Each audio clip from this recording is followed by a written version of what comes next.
Welcome back to A Closer Walk. I'm Pastor Kimball and I'm your facilitator for our Experiencing God series. Today we're going to be covering unit number 11, day 4, where we're going to talk about the essentials of koinonia, part 1. Our memory verse is 1 John 1:7, and our lesson begins on page 239 of your member guides. Koinonia with God is an experience of His presence.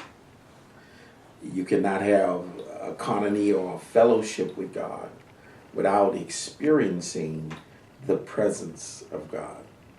And we're going to be outlining these essential elements that you might have fellowship with God. And there are 4 that we're going to discuss. Number 1 is that we must love the Lord our God with all of our being, totally.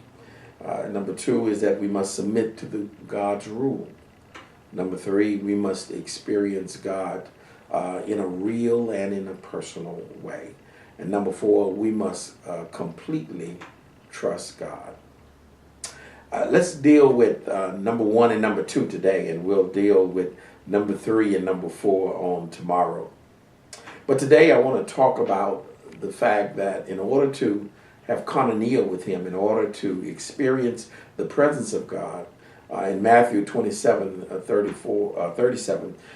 was asked of Jesus, what is the greatest commandment? And Jesus said, the greatest commandment is to love the Lord thy God with all thy heart, with all thy mind, and with all thy soul. And this is the greatest of the commandments. So the greatest command, the greatest thing that we can do is to love the Lord with all of our heart, all of our mind, and all of our soul. And certainly that's something that a believer, most of us would say that, you know what, I really do love the Lord like that. But let me just challenge you because there are some things that will compete for the love that you have. And 1 John chapter 2, verses 15 and 16 lets us know that sometimes we need to take inventory of what's competing in our hearts with the love that we ought to have for God. And in 1 John chapter 2, 15 and 16, it says, "But do not love the world, nor the things in the world. If anyone loves the world, the love of the Father is not in him." Now that's sobering. "For all that is in the world, the lust of the flesh, the lust of the eyes, and the boastful pride of life is not from the Father, but is from the world." So you see, the Apostle John gives us an admonition that and calls us to take a look at what it is that we really love. Because, see, the things of the world in many of our minds don't seem to compete with God, but they do. We tend to think that we can have both, the things of the world and the love of God. But John lets us know that you can't. You either going to have one or the other. You're going to either love the things of the world, because he said that if you love the things of the world, then you don't have the love of the Father, because the Father will not stand to compete with anything. Now, let me give you some help with that, because sometimes we don't know what those things are. Everything in the world that's temporal is something that competes and vies for your affection.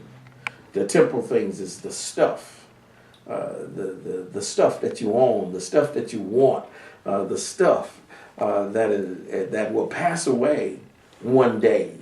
We put so much stock in our stuff. And money and the things that money can buy are the things of the world. And John lets us know that you can't love those things more than you love God and experience Him at the same time.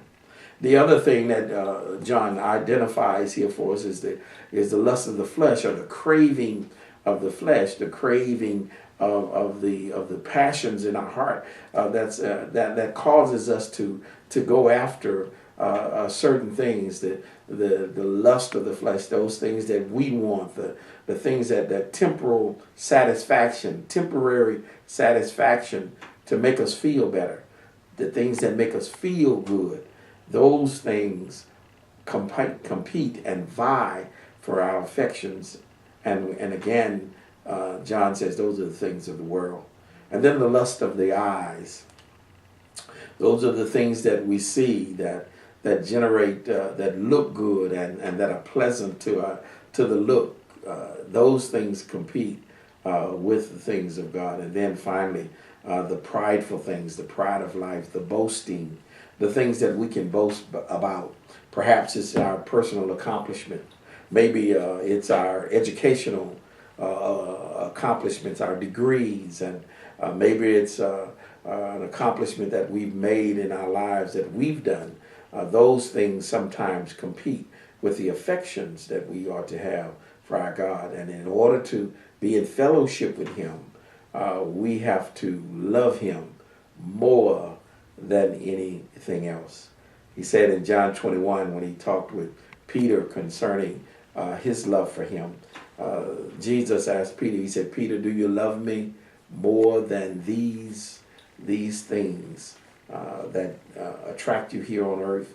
Do you love me more than that? And that's what He requires in order that we might have fellowship with Him.